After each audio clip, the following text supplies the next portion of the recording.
ಚಿಕ್ಕಮಗಳೂರಿನ ಬಾಬಾ ಬುಡನ್ಗಿರಿ ಅಥವಾ ಇನಾಮ್ ದತ್ತಾತ್ರೇಯ ಪೀಠ ಏನಿದೆ ಅಲ್ವಾ, ಇದು ವಿವಾದದ ಸ್ಥಳವೇ ಆಗಿದೆ. ಇದು ನೂರಾರು ವರ್ಷಗಳಿಂದ ಕಾನೂನು ಹೋರಾಟಗಳು ನಡೆದುಕೊಂಡು ಬರ್ತಾನೆ ಇದ್ದಾವೆ. ಅಲ್ಲಿ ದರ್ಗಾ ಇರೋದು ಕೂಡ ನಿಜ, ಅಂದರೆ ಗೋರಿಗಳಿದ್ದಾವೆ ಅಲ್ಲಿ. ಅದರ ಜೊತೆಗೆ ಇನಾಮ್ ದತ್ತಾತ್ರೇಯ ಪೀಠ ಕೂಡ ಇದೆ. ಎರಡೂ ಸಮುದಾಯಗಳಿಗೂ ಅವಕಾಶ ಇದೆ. ಯಾವುದೇ ಸರ್ಕಾರಗಳು ಬಂದರೂ ಇದನ್ನು ಬಗೆಹರಿಸುವಂಥ ನಿರ್ಧಾರಕ್ಕೆ ಬರ್ತಾ ಇಲ್ಲ. ಇದನ್ನು ಹಾಗೆ ಜೀವಂತ ಇಟ್ಕೊಂಡು ಹೋಗ್ತಾ ಇದ್ದಾರೆ. ಕಾನೂನಾತ್ಮಕವಾಗಿ ಅಥವಾ ಸೌಹಾರ್ದಯುತವಾಗಿ ಬಗೆಹರಿಬೇಕು ಅನ್ನೋದು ಜನರ ಅಭಿಪ್ರಾಯ. ಅದರ ಮೂಲ ದಾಖಲೆಗಳಲ್ಲೇನಿದೆ ಅಥವಾ ಏನು ಪುರಾವೆಗಳಿದ್ದಾವೆ, ಅದರ ಇತಿಹಾಸ ಏನು, ಅಲ್ಲಿ ಯಾರು ವಲಸೆ ಬಂದಿದ್ದರು, ಮೊದಲು ಎಲ್ಲಿ ದೇವಸ್ಥಾನ ಇತ್ತು ಅಥವಾ ಮಸೀದಿಗಳಿದ್ವಾ, ಇದೆಲ್ಲದರ ಬಗ್ಗೆ ಅಧ್ಯಯನಗಳಾಗಿದ್ದಾವೆ, ನಿರಂತರವಾಗಿ ಅಧ್ಯಯನಗಳಾಗಿದ್ದಾವೆ. ಆದರೆ ಬಗೆಹರಿದಿಲ್ಲ. ಬಟ್ ಇದನ್ನು ರಾಜಕೀಕರಣಗೊಳಿಸಲಾಗ್ತಾ ಇದೆ. ಯಾವುದೇ ಸರ್ಕಾರ ಇದ್ದರೂ ಕೂಡ ತಮ್ಮ ಲಾಭಕ್ಕೋಸ್ಕರ ಬಳಕೆ ಮಾಡ್ಕೊಳ್ತಿದ್ದಾವೆ. ಬಹಳ ಕ್ಲಿಯರ್. ಈ ಹಿಂದೆ 2017ರಲ್ಲಿ ಆಗ ಕಾಂಗ್ರೆಸ್ ಸರ್ಕಾರ ಇತ್ತು, ಸಿದ್ದರಾಮಯ್ಯನವರು ಮುಖ್ಯಮಂತ್ರಿ ಆಗಿದ್ದರು. 2018ರಲ್ಲಿ ಏನಾಯಿತು, ಮೈತ್ರಿ ಸರ್ಕಾರ ಇತ್ತು 1 ವರ್ಷ. ಆಗ ಓಪನ್ ಮಾಡ್ಬೋದಾಗಿತ್ತಲ್ವ ಅನ್ನೋದು BJP ಪ್ರಶ್ನೆ. ಆವಾಗ ಕಾಂಗ್ರೆಸ್ ಮೈತ್ರಿ ಇತ್ತಲ್ವ, ಓಪನ್ ಮಾಡ್ಬೋದಾಗಿತ್ತು. ಅದಾದ ಮೇಲೆ ಮತ್ತೆ BJP ಸರ್ಕಾರ ಬಂತು. 21ರಲ್ಲಿ ಅದನ್ನು ಕ್ಲೋಸ್ ಮಾಡಲಾಯಿತು. ಈ ಬಗ್ಗೆ ಮಾತಾಡಲಿಕ್ಕೆ ಲೋಕೇಶ್ ಇದ್ದಾರೆ, ಹೋರಾಟಗಾರರು. ಲೋಕೇಶ್ ಅವರು ನಮಸ್ಕಾರ. ಹೇಳಿ. ನಮಸ್ತೆ ಸರ್. ನೀವು ಇದ್ರ ಆ ಸಂದರ್ಭದಲ್ಲಿ ಹೋರಾಟದಲ್ಲಿ? ಹೌದು, ಇದ್ದು. ಈಗ ನಿಮಗೂ ಸಮನ್ಸ್ ಬಂದಿದೆ ಅಲ್ವಾ? ಹೌದು, ಬಂದಿದೆ. ಅಂದರೆ ಆ ಗೋರಿ ಹೊಡೆದಂಥದ್ದೇನಿದೆ ಅಲ್ವಾ, ಆ ಒಂದು ಪ್ರಕರಣದಲ್ಲಿ ನೀವು ಆ ಸ್ಪಾಟಲ್ಲಿ ಇದ್ರಾ ಅಂತ? ಅವತ್ತು ಸ್ಪಾಟಲ್ಲಿ ಇದ್ದು ಸರ್. ಹೌದು. ಅಲ್ಲ, ಕೇಸ್ ಆದಾಗ ವಿಚಾರಣೆ. ಓಕೆ, ಹೇಳಿ. ನಮ್ಮ ಜಾಗಕ್ಕೆ ನಾವು ಹೋಗಕ್ಕೆ ಪರ್ಮಿಷನ್ ಇಲ್ಲ ಅಂದ್ಮೇಲೆ ಏನಕ್ಕೆ ಸರ್ ನಾವು ಅಲ್ಲಿಗೆ ಹೋಗ್ಬೇಕು? ಅಲ್ವಾ? ಅದು ದತ್ತಪೀಠ ಅಂದ್ಮೇಲೆ ದತ್ತಪೀಠನೇ ಆಗಿರ್ಬೇಕು. ಹೌದು, ಹಿಂದೂಗಳ ಪೀಠ ಅಲ್ವಾ? ಇವರು ಪೊಲೀಸ್ನವರು ಸುಮ್ನೆ ಅವ್ರಿಗೆ ಸೆಕ್ಯೂರಿಟಿ ಕೊಟ್ಕೊಂಡು ಇವ್ರಿಗೆ ಕೊಟ್ಕೊಂಡು ಅವ್ರನ್ನ ಕಾಯೋದೆಲ್ಲ ಏನಕ್ಕೋಸ್ಕರ? ಇಲ್ಲ, ಒಂದು ತೀರ್ಪು ಬೇಕು ನಮ್ಗೆ. ಇಲ್ಲ ಹಿಂದೂಗಳದಾಗ್ಬೇಕು, ಇಲ್ಲ ಮುಸ್ಲಿಮರ್ದಾಗ್ಬೇಕು. ಅದು ಅಲ್ವಾ? ಈಗ ಹಿಂದೂಗಳಿಗೂ ಇಲ್ಲ ಮುಸ್ಲಿಮರಿಗೂ ಇಲ್ಲ ಅಂದಾಗ ಸುಮ್ನೆ ಯಾಕೆ ಹೋರಾಟ ಮಾಡಿ ನಾವು ಇದ್ ಮಾಡೋದು? ಅಲ್ವಾ? ನಿಮ್ಮ ಅನಿಸಿಕೆ ಏನಂತೀರಿ? ಈಗ ಶ್ರೀಕಾಂತ್ ಪೂಜಾರಿ ಅವ್ರ ಕೇಸ್ ಆಯ್ತು, ರಾಮ ಮಂದಿರ ಕರಸೇವಕರದು. ಅದಾದ ಬೆನ್ನಲ್ಲೇ ದತ್ತಪೀಠ, ಕಾಂಗ್ರೆಸ್ ಸರ್ಕಾರ ಇದೆ. ಈಗ BJP ಅವರು ಹಿಂದೂ ಪರ ಹೋರಾಟಗಾರರ ಆರೋಪ ಬೇಕು ಅಂತಲೇ ಹಿಂದೂ ಸಂಘಟನೆ ಮಾಡಿರೋದು. ಇದು ಕಾಂಗ್ರೆಸ್ನವರು ಬೇಕು ಅಂತಾನೆ ಮಾಡಿರೋದು ವಾಪಸ್ ರೀಕೇಸನ್. ಯಾಕೆಂದ್ರೆ 5 ವರ್ಷ ಆಯ್ತು, 2017ರಲ್ಲಿ ನಡೆದಿರೋದು ಕೇಸ್. ಇದು ಮತ್ತೆ ರೀಓಪನ್ ಮಾಡಿರೋದು. ಅವತ್ತು ಗೋರಿ ಹೊಡೆದಂಥ ಸಂದರ್ಭದಲ್ಲಿ ಅಂದರೆ ನೀವು ಹೊರಗಡೆ ಇದ್ರಾ ಅಥವಾ ಹೇಗಂತ? ಅವತ್ತು ಮಾಲೆ ಹಾಕಿದ್ರಾ? ಅದೇ ಹೋರಾಟದಲ್ಲಿ ಇದ್ರಾ? ಮಾಲೆ ಹಾಕಿದ್ದು ಪೀಠದಲ್ಲೇ ಇದ್ದು ನಾವು. ಓಕೆ. ಅಲ್ಲ, ಸಾವಿರಾರು ಸಂಖ್ಯೆಯಲ್ಲಿ ಇದ್ರಲ್ಲ ಅವತ್ತು ಅಂತ? ಹೌದು, ಸಾವಿರಾರು ಸಂಖ್ಯೆ ಇತ್ತು, ತುಂಬಾ ಜನ ಇದ್ರು. ಅದ್ರಲ್ಲಿ ಏನಾಯ್ತು ಅಂದ್ರೆ ನಮ್ಮೂರ್ ಹುಡುಗ ಒಬ್ಬ ಗೊತ್ತಾಗಿತ್ತು ಅವನಿಗೆ. ಫಸ್ಟೇ ಒಂದು ಕೇಸ್ ಆಗಿತ್ತು, ಬೇರೆ ಕೇಸು. ಓಕೆ. ಹಾಗಾಗಿ ಅವನ್ ಕೇಳಿದಾಗ ಪೊಲೀಸ್ನವರು ಇಂತಿಂತರು ಅಂತ ಹೆಸರು ಹೇಳಿದ್ರು, ನಮ್ಮನ್ನ ಲಾಕ್ ಮಾಡಿದ್ರು ಅಷ್ಟೇ. ಓಕೆ. ಅಂದ್ರೆ ನಿಮ್ಗೆ ಅವತ್ತು 2017ರಲ್ಲಿ ವಿಚಾರಣೆ ಕರೆದಿದ್ರಾ? ವಿಚಾರಣೆ ಕರೆದಿದ್ರು. ಹೌದು. ವಿಚಾರಣೆ ಎಲ್ಲ ಆಯ್ತು ನಮ್ಗೆ. ಬಟ್ ಹಾಗೆ ಕೇಸ್ ನಡೀತಾ ಇತ್ತು. ಕೇಸ್ ನಡೀತಾ ಇತ್ತು. 21ರಲ್ಲಿ ಮತ್ತೆ BJP ಸರ್ಕಾರ ಬಂತು, ಕ್ಲೋಸ್ ಮಾಡಿಸಿದ್ರು. ಕ್ಲೋಸ್ ಆಗಿತ್ತು. ಹೌದು, ಕ್ಲೋಸ್ ಆಗಿತ್ತು. ಮತ್ತೆ ಆಮೇಲೆ ನಾವು ಅವಾಗಿಂದ ಪೀಠಕ್ಕೂ ಹೋಗಿಲ್ಲ, ಏನಿಲ್ಲ. ಈ ವರ್ಷನೂ ಪೀಠಕ್ಕೆ ಹೋಗಿಲ್ಲ ನಾವು. ಓಕೆ. ಆದ್ರೆ ಕೇಸು ರಿಓಪನ್ ಮಾಡಿದ್ದಾರೆ ಮತ್ತೆ. ಅಂದ್ರೆ ಇದು ಉದ್ದೇಶಪೂರಿತ ಅಂತ ನಿಮ್ಮ ಅಭಿಪ್ರಾಯ? ಉದ್ದೇಶಪೂರ್ವಕವಾಗಿ ಮಾಡ್ತಿರೋದು ಕಾಂಗ್ರೆಸ್ ಸರ್ಕಾರ. ಅಂದ್ರೆ ಈಗ ನೋಡಿ ಸರ್, BJP ಅವರು ಇದನ್ನ ರಾಜಕೀಯವಾಗಿ ಬಳಸಿಕೊಳ್ತಿದ್ದಾರೆ, ಕಾಂಗ್ರೆಸ್ ಅವರು ಬಳಸ್ಕೊಳ್ತಿದ್ದಾರೆ ಅಲ್ವಾ? ಬಳಸ್ಕೊಳ್ತಿದ್ದಾರೆ. ಪಾಪ್ತರ್ ನಾವು ಸಿಗಾಕಂತಿದೀವಿ ಅಷ್ಟೇ. ಕರೆಕ್ಟ್. ಬಟ್ ಯಾರು ಕೂಡ ಇದಕ್ಕೆ ತಾರ್ಕಿಕ ಅಂತ್ಯ ಕಾರಣಕ್ಕೆ ಪ್ರಯತ್ನ ಪಡ್ತಿಲ್ಲ ಸರ್. ಯಾರು ಮಾಡ್ತಿಲ್ಲ. ಹೌದು. ಅವಾಗ ಇದ್ದಿದ್ದು ನಮ್ಗೆ ರವೀಣ್ಣ, ಅವರಾದ್ರೂ ಒಂದು ಮಾಡ್ಬೋದಿತ್ತು, ಏನು ಮಾಡ್ತಿಲ್ಲ ಅವರು.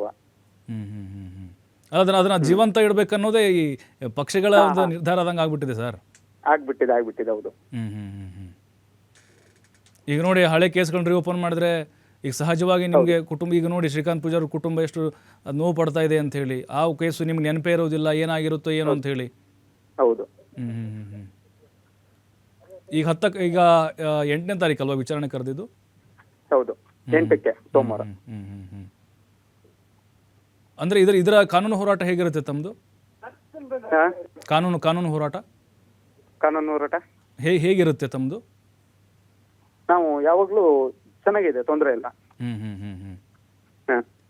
ಈಗ ಯಾರಾದ್ರೂ ನಿಮ್ಮನ್ನು ಸಂಪರ್ಕಿಸಿದ್ರ ಸರ್? ಈಗ ಮತ್ತೆ ಯಾರಾದರೂ ರಾಜಕೀಯ ಮುಖಂಡರು? ಈಗ ನಾವು ಹೊರಗಡೆ ಇದ್ದೀನಿ, ಹಾಗಾಗಿ ಯಾರು ಇಲ್ಲ ನಮ್ಗೆ. ಹಾಂ ಹಾಂ ಹಾಂ. ಹಾಗೆ ಅಲ್ಲ, ನಿರೀಕ್ಷೆ ಇದೆಯಾ ಈಗ ನಿಮ್ಮ ಪರವಾಗಿ ಬರ್ತಾರೆ ಅಂತ? ಬಂದೇ ಬರ್ತಾರೆ, ಬಿಜೆಪಿ ಸರ್ಕಾರದವರು ಬಂದೇ ಬರ್ತಾರೆ, ಪಕ್ಕ ಬರ್ತಾರೆ. ಹ್ಮ್ ಹ್ಮ್ ಹ್ಮ್ ಹ್ಮ್ ಹ್ಮ್ ಹ್ಮ್. ಬಟ್ ಇದು ವಿವಾದ ಬಗೆಹರಿಬೇಕು ಅನ್ನೋದು ನಿಮ್ದು ಒತ್ತಾಯ, ಯಾರಿಗಾದ್ರೂ ಸೇರ್ಲಿ ಅಂತ ಅಲ್ವಾ? ಸೇರ್ಲಿ ಅಂತ. ಹೌದು. ಅದ್ ಯಾಕೆ ಇನ್ನು ಸುಮ್ನೆ ನಮ್ ಪಾಡಿಗೆ ನಾವು ಹೋಗಿ ಬರ್ತಾ ಇರ್ತೀವಿ, ಅವ್ರ ಪಾಡಿಗೆ ಅವ್ರು ಹೋಗ್ತಾ ಇರ್ತಾರೆ. ಸುಮ್ನೆ ಇದು ಒಂದು ಅವರಿಗಾಯ್ತು ಇಲ್ಲ ನಮ್ಗಾಯ್ತು ಅಂದಾಗ ಇದು ಅವಾಗ ಯಾರ್ದು ಪೊಲೀಸ್ನವರು ಸೆಕ್ಯೂರಿಟಿ ಇರಲ್ಲ, ಏನು ಇರಲ್ಲ, ಹೋಗಿ ಬರ್ಬೋದು ಅನ್ನೋದು ನನ್ನೊಂದು ಅನಿಸಿಕೆ. ಅಲ್ಲ, ಈಗ ರಾಜಕೀಯ ಬೇಳೆಯನ್ನು ಬೇಯಿಸ್ಕೋತಿದ್ದಾರೆ ಈಗ ಅಮಾಯಕರ ಹೋರಾಟದ ಮೇಲೆ ಅಷ್ಟೇ. ಹೌದು ಹೌದು. ಈಗ ಇದೊಂದೇ ಅಲ್ಲ ಸರ್, ಈಗ ರಾಮ ಮಂದಿರದಾಯ್ತು, ದತ್ತಪೀಠದಾಯ್ತು, ಇನ್ನು ಕಲಬುರಗಿ, ಶಿವಮೊಗ್ಗ, ಇನ್ನು ಹಲವು ಕೇಸ್ಗಳಿದಾವಂತೆ. ಕೇಸ್ ಹೌದು ಇದಾವೆ, ಎಲ್ಲ ರೀಓಪನ್ ಮಾಡ್ತಾ ಇದ್ದಾರೆ ಮತ್ತೆ ಅವು. ಇದು ಏನಾಗ್ಬಿಡ್ತಿದೆ ಸರ್ ನಿಮಗೆ? ನೀವು ನಿಮ್ಮ ಗಮನಕ್ಕೆ ಬಂದರೆ ಗೊತ್ತಾಗುತ್ತೆ. ಈ ಕಾಂಗ್ರೆಸ್ ಸರ್ಕಾರ ಇರಿದಾಗ PFI ಅವ್ರದ್ದು ಕೇಸ್ ವಾಪಸ್ ತಗೋತಿದ್ರು, ಈಗ ಬಿಜೆಪಿ ಸರ್ಕಾರ ಬಂದ್ಮೇಲೆ ಹಿಂದೂ ಕಾರ್ಯಕರ್ತರ ಕೇಸನ್ನು ವಾಪಸ್ ತೆಗಿತಾ ಇದ್ರು ಅಲ್ವಾ ಸರ್? ಹೌದು. ಇದು ದತ್ತಪೀಠದ್ದು ಒಂದು ಪಾಯಿಂಟ್ ಇಟ್ಟಂದು ಮಾಡ್ತಾ ಇರೋದು ಇದು ಅಂತ ಕಾಣುತ್ತೆ ಕಾಂಗ್ರೆಸ್ ಸರ್ಕಾರ. ಈಗ ಅಂದ್ರೆ ಈಗ ಲೋಕಸಭೆ ಚುನಾವಣೆ ಹತ್ರ ಬರ್ತಿರೋದ್ರಿಂದ ಇದು ಸ್ವಲ್ಪ ಜಾಸ್ತಿ ಸದ್ ಮಾಡುತ್ತೆ ಅಂತ. ಹೌದು. ಹಾಗಾಗಿ ಇದನ್ನ ರಿಓಪನ್ ಮಾಡಿರೋದು, ಇಲ್ಲಾಂದ್ರೆ ಮಾಡ್ತಿರ್ಲಿಲ್ಲ. ಲೋಕಸಭೆ ಚುನಾವಣೆ ಬರ್ತಾ ಇದೆಯಲ್ಲ, ಅದಕ್ಕೋಸ್ಕರ ಮಾಡಿರೋದು, ಇಲ್ಲಾಂದ್ರೆ ಮಾಡ್ತಿರ್ಲಿಲ್ಲ ಅವರು. ಅಂದ್ರೆ ಒಂದು ಸಮುದಾಯವನ್ನು ಓಲೈಸುವಂತ ಪ್ರಯತ್ನಗಳಾಗ್ತಿದೆ ಇಲ್ಲಿ. ಸಮುದಾಯ ಭವನ ಈಗ ಸದ್ಯಕ್ಕೆ ಯಾವ ಇಲ್ಲ. ಅಲ್ಲ, ಒಂದು ಕಮ್ಯುನಿಟಿಯನ್ನ ಓಲೈಸುವಂತ ಪ್ರಯತ್ನಗಳಾಗ್ತಿದೆಯಾ ಹಾಗಾದ್ರೆ? ಆಗ್ತಾ ಇದೆ. ಈಗ ಸ್ಥಳೀಯ ಶಾಸಕರ ಗಮನಕ್ಕೆ ಏನಾದ್ರೂ ಇದು ಹೋಗಿರ್ಬೋದು, ಯಾಕಂದ್ರೆ ಅವರು ಈ ಹಿಂದೆ ಸಂಘಟನೆ ಇದ್ದಂತವ್ರೆ. ಹೋಗಿದೆ, ಎಲ್ಲರಿಗೂ ಹೋಗಿದೆ ಇದು ಮಾಹಿತಿ. ಓಕೆ, ಥ್ಯಾಂಕ್ ಯು ಲೋಕೇಶ್ ಅವರು. Okay sir, okay. ನೋಡ್ರಿ, ಅವ್ರಿಗೆ ಹೇಳ್ತಾ ಇದ್ದಾರೆ ಕ್ಲಿಯರ್ ಆಗಿ, ಯಾರಿಗಾದ್ರೂ ಸೇರ್ಲಿ, ಅವ್ರಿಗಾದ್ರೂ ಸೇರ್ಲಿ, ನಮ್ಗಾದ್ರೂ ಸೇರ್ಲಿ, ಇದು ವಿವಾದ ಬಗೆಹರಿಬೇಕು, ಹಾಗೆ ಜೀವಂತವಾಗಿ ಇಟ್ಕೊಂಡಿದ್ದಾರೆ, ನಾವು ಬಲಿಯಾಗ್ತಿದ್ದೇವೆ ಅನ್ನೋದು ಅವರ ಒಂದು ಅಭಿಪ್ರಾಯ ಆಗಿದೆ. ಇದು ಹಾಗೇ ಆಗ್ತಾ ಇದೆ. ಅದು 7 ವರ್ಷದ ಕೇಸು, 31 ವರ್ಷದ ಹಿಂದಿನ ಕೇಸು. ಈಗ ಅವ್ರ ಪರವಾಗಿ ಯಾರು ಬರ್ತಾ ಇದ್ದಾರೆ? ಯಾರೂ ಬರ್ತಾ ಇಲ್ಲ. ಹೋರಾಟಗಳನ್ನು ಮಾಡ್ತಾ ಇದ್ದಾರೆ, ಆದರೆ ಅವ್ರನ್ನ ಬಿಡಿಸ್ಕೊಳ್ಳುವಂಥ ಪ್ರಯತ್ನಗಳು. ಹಾಗಾಗಿನೇ ಈಗ ಹಿಂದೂ ಕಾರ್ಯಕರ್ತರು ಕೂಡ ತಮ್ಮ ರಾಜಕೀಯ ನಾಯಕರು ಯಾವ ರೀತಿ ಬೇಳೆ ಬೇಯಿಸ್ಕೋತಿದ್ದಾರೆ ಅನ್ನೋದನ್ನು ಹೇಳ್ತಾ ಇದ್ದಾರೆ ಅವರು. ಕೆಲವೊಬ್ಬರು ಆ ಒಂದು ಪ್ರಕರಣದಲ್ಲಿ ಅವತ್ತು ಇರಲೇ ಇಲ್ವಂತೆ, ಆ ಸ್ಪಾಟಲ್ಲಿ ಇಲ್ಲದೇ ಇರೋರ ಮೇಲೂ ಕೂಡ ಕೇಸ್ ಆಗಿದೆ.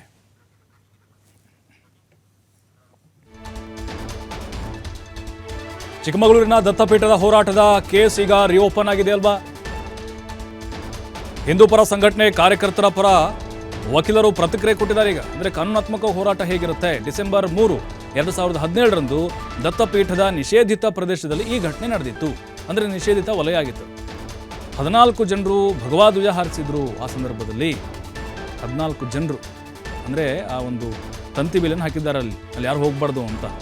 14 ಜನರು 17ರಲ್ಲೇ ಬೇಲನ್ನು ತೆಗೆದುಕೊಂಡಿದ್ರಂತೆ.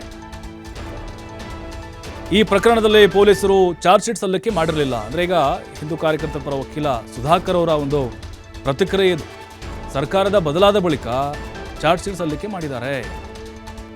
7 ವರ್ಷ ಚಾರ್ಜ್ ಶೀಟ್ ಸಲ್ಲಿಕೆ ಮಾಡದೇ ಇದ್ದರೆ ಕೇಸೇ ಇರಲ್ಲ. ಅಂದರೆ ಚಾರ್ಜ್ ಶೀಟ್ ಅಂದರೆ ಕಂಪ್ಲೀಟ್ ರಿಪೋರ್ಟನ್ನು ಕೊಡಬೇಕಾಗುತ್ತೆ ಕೋರ್ಟ್ಗೆ. ಇದು ಹಿಂದೂ ಪರ ಕಾರ್ಯಕರ್ತರ ವಕೀಲ ಸುಧಾಕರ್ ಅವರ ಪ್ರತಿಕ್ರಿಯೆ. ಅಂದರೆ ಈ ಚಾರ್ಜ್ ಶೀಟನ್ನು ಸಲ್ಲಿಸದೆ ನಿಮಗೆ ಹೇಗೆ ನೀವು ಕೇಸನ್ನು ರಿಓಪನ್ ಮಾಡ್ತೀರಿ ಅನ್ನೋಂಥ ಒಂದು ಪ್ರಶ್ನೆ ಅವರು. ಇನ್ನು ಸುಧಾಕರ್ ಅವರನ್ನ ನಮ್ಮ ಪ್ರತಿನಿಧಿ ರಾಜ್ಕುಮಾರ್ ಮಾತನಾಡಿಸಿದ್ದಾರೆ, ಕೇಳೋಣ. ಕರಸೇವಕ ಶ್ರೀಕಾಂತ್ ಪೂಜಾರಿ ಪ್ರಕರಣ ರಿಓಪನ್ ಬೆನ್ನಲ್ಲೇ ಈಗ ಚಿಕ್ಕಮಗಳೂರಿನಲ್ಲಿ ಕೆಲ ಹಿಂದೂ ಕಾರ್ಯಕರ್ತರ ದತ್ತಪೀಠ ಪ್ರಕರಣಕ್ಕೆ ಸಂಬಂಧಪಟ್ಟಂತೆ 14 ಜನ ಹಿಂದೂ ಕಾರ್ಯಕರ್ತರ ಪ್ರಕರಣ ಈಗ ರಿಓಪನ್ ಆಗ್ತಾ ಇರುವಂಥದ್ದು. ಈ ಸಮಯದಲ್ಲಿ ಈ ಪ್ರಕರಣ ಬಗ್ಗೆ ವಾದ ಮಾಡಿದಂತಹ ಹಿರಿಯ ವಕೀಲರಾದಂತಹ ಸುಧಾಕರ್ ಅವರು ನಮ್ಮ ಜೊತೆ ಇದ್ದಾರೆ. ಈ ಪ್ರಕರಣದ ಹಿನ್ನೆಲೆ ಏನು, ಈ ಪ್ರಕರಣ ಯಾವಾಗಾಗಿತ್ತು, ಈ ಪ್ರಕರಣ ಈಗ ಯಾವ ಹಂತದಲ್ಲಿದೆ ಎಂಬುದನ್ನು ಅವರ ಹತ್ರನೇ ಕೇಳೋಣ. ಸರ್, ಈಗಾಗಲೇ ಹಿಂದೂ ಕಾರ್ಯಕರ್ತರ ಒಟ್ಟು 14 ಜನರ ಪ್ರಕರಣ ಈಗ ಮತ್ತೆ ರಿಓಪನ್ ಆಗ್ತಾ ಇರುವಂಥದ್ದು ಸರ್, ಇದ್ರ ಹಿನ್ನೆಲೆ ಏನು ಸರ್? ಇದು 2017ನೇ ಇಸ್ವಿ ಡಿಸೆಂಬರ್ 3ನೇ ತಾರೀಕು ಚಿಕ್ಕಮಗಳೂರು ಇನಾಮ್ ದತ್ತಾತ್ರೇಯ ಪೀಠದಲ್ಲಿ ದತ್ತ ಜಯಂತಿ ಇದ್ದಂಥ ಸಂದರ್ಭದಲ್ಲಿ ನಿಷೇಧಿತ ಪ್ರದೇಶದಲ್ಲಿ ಭಗವಾನ್ ಧ್ವಜವನ್ನು ಹಾರಿಸಿರುವಂತೇಳಿ ತುಡುಕೂರು ಮಂಜು ಮತ್ತು ಇತರರ ವಿರುದ್ಧ ಒಟ್ಟು 14 ಜನಗಳ ವಿರುದ್ಧ ಪ್ರಕರಣವನ್ನು ದಾಖಲಿಸಿದರು. ಆ ದಾಖಲಾದ ಸಂದರ್ಭದಲ್ಲಿ ನಾವು ಅವರಿಗೆ ಆರೋಪಿಗಳು ಏನಿದ್ರು 14 ಜನಕ್ಕೆ ನಾವು ಜಾಮೀನನ್ನು ಕೂಡ ಪಡ್ಕೊಂಡಿದ್ದೀವಿ. ನಂತರದಲ್ಲಿ ಪೊಲೀಸರು ಇದುವರೆಗೂ ಆ ಪ್ರಕರಣವನ್ನು ತನಿಖೆ ಮಾಡದೇ ಅದನ್ನು ಪ್ರಕರಣವನ್ನು ಹಾಗೆ ಪೆಂಡಿಂಗ್ ಇಟ್ಕೊಂಡಿದ್ದರು. ಹಿಂದಿದ್ದಂಥ ಸರ್ಕಾರದಲ್ಲಿ ಎಲ್ಲ ಹಿಂದೂ ಸಂಘಟನೆ ಮೇಲೆ ವಿರುದ್ಧ ಪ್ರಕರಣ ದಾಖಲಾಗಿ ಏನಿದ್ದು ಅವುಗಳನ್ನೆಲ್ಲ ಹಿಂಪಡೆದಿತ್ತು ಸರ್ಕಾರ. ನಂತರದಲ್ಲಿ ಈ ಪ್ರಕರಣವನ್ನು ತನಿಖೆ ಮಾಡದೆ ಹಾಗೆ ಇಟ್ಕೊಂಡು ಈಗ 2023 ಡಿಸೆಂಬರ್ ತಿಂಗಳಲ್ಲಿ ಈ ಪ್ರಕರಣವನ್ನು ಏನು ಮತ್ತೆ ರೀಓಪನ್ ಮಾಡ್ಕೊಂಡು ಆ ಪ್ರಕರಣದ ತನಿಖೆ ಮಾಡಿ ಈಗ ಹಳೆಯದು ಯಾವುದೇ ಪ್ರಕರಣಗಳು ಅಂಥ ಘಟನೆ ಇಲ್ದಿದ್ರೂ ಕೂಡ ಅದನ್ನ ಸೃಷ್ಟಿ ಮಾಡಿ ಈಗ ಹೊಸದಾಗಿ ಒಂದು ಚಾರ್ಜ್ ಶೀಟನ್ನು ಆ ಪ್ರಕರಣಕ್ಕೆ ಸಂಬಂಧಪಟ್ಟಂಗೆ ಸಲ್ಲಿಸಿದ್ದಾರೆ ನ್ಯಾಯಾಲಯಕ್ಕೆ. ಸರ್, ಈ ಪ್ರಕರಣ ಸಂಪೂರ್ಣವಾಗಿ ಮುಚ್ಚುವಾಗಿತ್ತು 2021 ಎಂಬ ಒಂದು ಮಾತು. ಈಗ ಏಕಾಏಕಿ ಒಟ್ಟು 14 ಜನರ ಮೇಲೆ ಈಗ ಪ್ರಕರಣ ಮತ್ತೆ ರಿಓಪನ್ ಆಗಿ ಸಮನ್ಸ್ ನೀಡ್ತಿರುವಂಥದ್ದು. ಜನವರಿ 8ನೇ ತಾರೀಕು ಖುದ್ದು ಎಲ್ಲರೂ ಕೋರ್ಟಿಗೆ ಹಾಜರಾಗಬೇಕು ಅಂತ ಹೇಳ್ತಾ ಇರೋದು. ಜನವರಿ 8ಕ್ಕೆ ಸಮನ್ಸ್ ಕೊಟ್ಟಿದ್ದಾರೆ. ಆದರೆ 2017ರಲ್ಲಿ ಪ್ರಕರಣ ದಾಖಲಾಗಿದ್ದರೂ ಕೂಡ ಪೊಲೀಸರು ಇಷ್ಟು ದಿನ ಯಾಕೆ ತನಿಖೆ ಮಾಡಿರಲಿಲ್ಲ, ಅದನ್ನ ತನಿಖೆಯನ್ನು ಯಾಕೆ ಪೂರೈಸಿರಲಿಲ್ಲ? ಈಗ ಇತ್ತೀಚೆಗೆ ಡಿಸೆಂಬರ್ ತಿಂಗಳಿನಲ್ಲಿ ಈ ಪ್ರಕರಣವನ್ನು ತನಿಖೆ ಮಾಡಿ ಇದ್ದಕ್ಕಿದ್ದಂಗೆ ಒಂದೇ ತಿಂಗಳಿನಲ್ಲಿ ತನಿಖೆ ಮಾಡ್ತೀವಿ ಅಂತೇಳಿ ತನಿಖೆ ಮಾಡಿ ದೋಷಾರೋಪಣಾ ಪಟ್ಟಿಯನ್ನು ಸಲ್ಲಿಸಿದ್ದಾರೆ. ಇದು ಹಲವಾರು ಅನುಮಾನವನ್ನು ಹುಟ್ಟಿಸ್ತಾ ಇದೆ. ಹಿಂದೂ ಸಂಘಟನೆಯನ್ನು ಟಾರ್ಗೆಟ್ ಮಾಡಿ ಈ ಪ್ರಕರಣ ದಾಖಲಾಗಿರೋದು ಅನ್ನೋದು ಮೇಲ್ನೋಟಕ್ಕೆ ಕಂಡು ಬರ್ತಾ ಇದೆ. ಈ ಪ್ರಕರಣ ಮುಚ್ಚೋಗಿತ್ತಾ ಇಲ್ಲ ಇನ್ನೂ ಜೀವ ಇತ್ತಾ ಸರ್? ಈ ಪ್ರಕರಣದಲ್ಲಿ ಅವರು ತನಿಖೆ ಮಾಡಿದರೆ ಮಾತ್ರ ಯಾವುದೇ ಪ್ರಕರಣ ಮುಂದುವರಿಯೋದು. ತನಿಖೆ ಮಾಡಲಿಲ್ಲ ಅಂದರೆ ಪೊಲೀಸರು FIR ಮಾಡಿರ್ತಾರೆ ಅಷ್ಟೇ. ನಂತರದಲ್ಲಿ ತನಿಖೆ ಮಾಡಿ ದೋಷಾರೋಪಣಾ ಪಟ್ಟಿ ಸಲ್ಲಿಸಿದ್ರೆ ಮಾತ್ರ ಅದು ಪ್ರಕರಣ ಮುಂದುವರಿಯೋದು. ಈ ಪ್ರಕರಣವನ್ನು ತನಿಖೆ ನಡೆಸಲು ಹಾಗೆ ಕೈಬಿಟ್ಟಿದ್ರು. ಈಗ ಇದಕ್ಕಿದ್ದಾಗೇ ಅದಕ್ಕೆ ತನಿಖೆ ಮಾಡಿದ್ದೀವಿ ಅಂತೇಳಿ ಈಗ ರಿಪೋರ್ಟನ್ನು ಕೊಟ್ಟಿದ್ದಾರೆ. ಈ ಮೂಲಕ ಏನಾದರೂ ಸರ್ಕಾರ ಸೇಡಿನ ರಾಜಕಾರಣ ಮಾಡ್ತಾ ಇದೆ ಅಂತ ನಿಮ್ಗೆ ಅನ್ಸುತ್ತೆ ಸರ್? ಖಂಡಿತವಾಗಿ. ಯಾಕೆಂದರೆ ಈಗ ಇದುವರೆಗೂ ಕೂಡ ಆ ಪ್ರಕರಣದಲ್ಲಿ ಸುಮಾರು 2017ರಿಂದ 23ರಲ್ಲಿ ಡಿಸೆಂಬರ್ನಲ್ಲಿ ಚಾರ್ಜ್ ಶೀಟನ್ನು ಸಲ್ಲಿಸ್ತಾರೆ ಅಂದರೆ ಇಷ್ಟು ದಿನ ಯಾಕೆ ತಡವಾಯಿತು ಅನ್ನೋದ್ರ ಬಗ್ಗೆ ಅದರಲ್ಲಿ ಯಾವುದೇ ಕಾರಣಗಳನ್ನು ಕೂಡ ಕೊಟ್ಟಿಲ್ಲ. ಒಟ್ಟಾರೆಯಾಗಿ ಈ ಪ್ರಕರಣಕ್ಕೆ ಸಂಬಂಧಪಟ್ಟಂತೆ ಹಿರಿಯ ವಕೀಲರಾದಂತಹ HM ಸುಧಾಕರ್ ಅವರು ಈ ಬಗ್ಗೆ ಹೇಳಿರುವಂಥ ಮಾತುಗಳು. ಕ್ಯಾಮ್ರಾ ಪರ್ಸನ್ ಚಂದ್ರು ಜೊತೆ ರಾಜ್ಕುಮಾರ್, TV5 ಚಿಕ್ಕಮಗಳೂರು.